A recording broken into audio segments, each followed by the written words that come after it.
thoughts on the match tonight?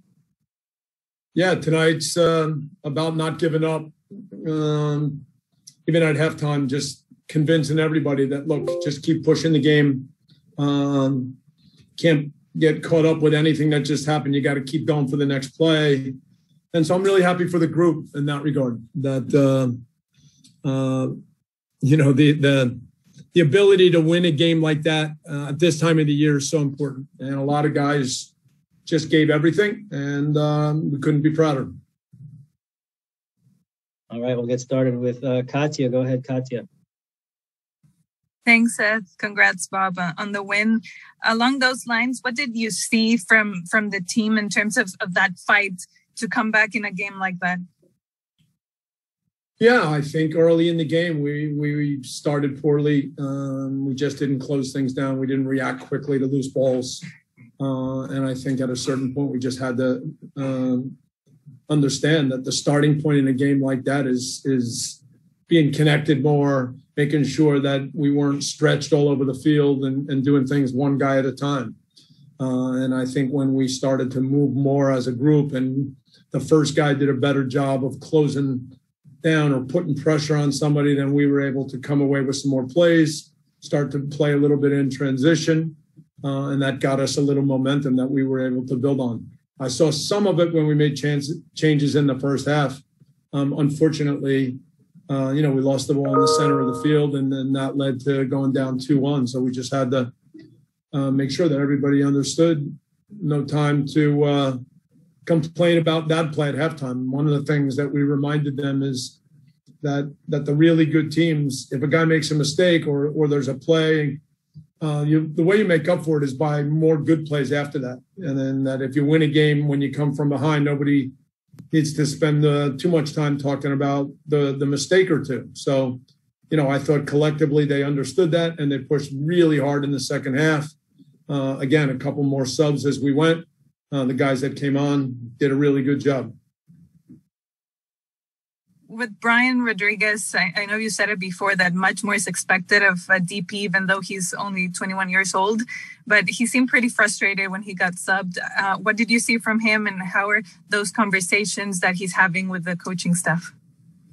We have really good conversations. He's a good guy. He's got a good heart. Yes, at times he's frustrated. He doesn't want to come off in a game like that.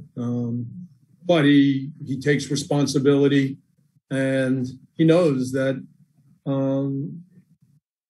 he can give us more. There's still plays where he gets an advantage in the timing of his pass or the quality of his dribbling.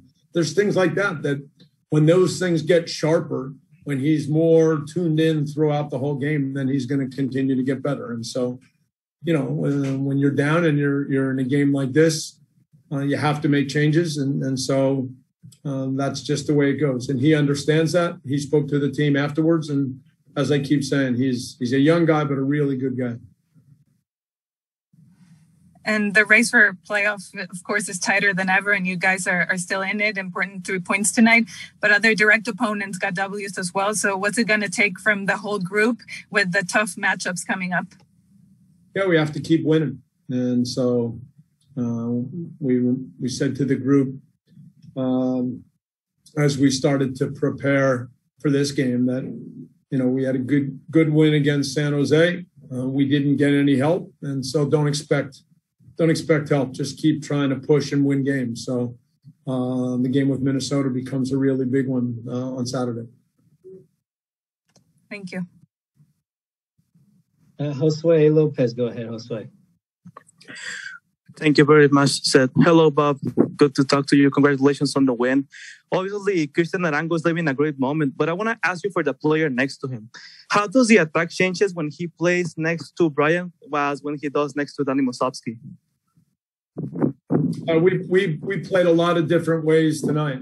We changed the way we played a few times just to see if we could adjust and get more out of everybody. So Brian started playing up front with Chicho, with freedom to drift outside, but also to be a little closer to Chicho at times. When we made changes, we played 3 up front. And then he was playing to one side, Raheem on the other side, Chicho more of just a traditional 9 at that point. And then when we got into the second half with Danny Musovski, eventually Danny and Chicho played more as 2 strikers with Bryce underneath. So it was more like 4-3-1-2 at that point. So, Chicho is still a guy who makes the people around him better. He works hard. He puts himself into good positions. He can come off defenders, hold the ball, make passes. And, of course, he's a real threat when he gets into the box. And about Chicho, I know he's living a great moment, as you mentioned, 11 goals in 13 games. With Carlos' absence, do you think he has taken the leadership role that the team needs at this moment? Leadership doesn't come from one guy. Chicho has done a good job since he came because I've said after every single game, he's got a real presence.